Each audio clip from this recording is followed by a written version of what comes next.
प्रवर्तन निदेशालय ने झारखंड में आयुष्मान भारत योजना में हुए कथित घोटाले के संदर्भ में शुक्रवार को व्यापक कार्रवाई की। इस अभियान में पूर्व स्वास्थ्य मंत्री बन्ना गुप्ता के निजी सचिव ओम प्रकाश गुप्ता के जमशेदपुर स्थित आवास सहित देश के 21 स्थानों पर छापेमारी की। रांची, जमशेदपुर, दिल्ली, उत्तर प्रदेश और पश्चिम बंगाल में फैले इस ऑपरेशन में ईडी ने थर्ड पार्टी असेसमेंट, टीपीए एजेंसियों और अन्य संदिग्धों के ठिकानों पर भी निशाना बनाया। यह कार्रवाई भारत के नियंत्रक और महालेखा परीक्षक सीएजी की रिपोर्ट के आधार पर शुरू हुई, जिसमें योजना में मृत व्यक्तियों के इलाज जैसे गंभीर अनियमितताओं का खुलासा हुआ था। ईडी की टीम ने सुबह सुबह जमशेदपुर के मानगो क्षेत्र में स्थित नीलगिरी अपार्टमेंट में ओम प्रकाश गुप्ता के आवास पर छापा मारा। ओम प्रकाश, जो बन्ना गुप्ता के निजी सचिव ओएसडी रह चुके हैं, इस घोटाले में अहम कड़ी माने जा रहे हैं। इसके अतिरिक्त NH 33 पर स्थित स्पंदन नर्सिंग होम में ईडी ने तलाशी अभियान चलाया। सूत्रों के अनुसार ओम प्रकाश पर योजना के तहत फर्जी दावों और धन के दुरुपयोग में संलिप्तता के संदेह था।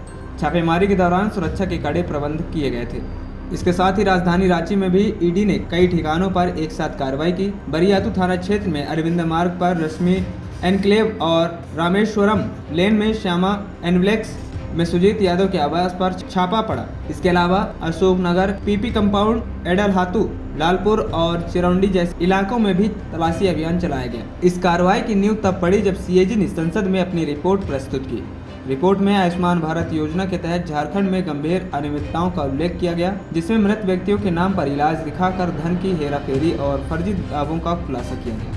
इसके बाद ईडी ने स्वास्थ्य विभाग और झारखंड में राज्य स्वास्थ्य सोसाइटी में अनियमितताओं में शामिल लोगों के खिलाफ कार्रवाई शुरू कर दी। विभाग ने कुछ अस्पतालों के खिलाफ दर्ज प्राथमिकताओं FIR का विवरण सौंपा, जिसके आधार पर ईडी ने प्रवर्तन मामला सूचना रिपोर्ट ECIR दर्ज की और जांच शुरू की।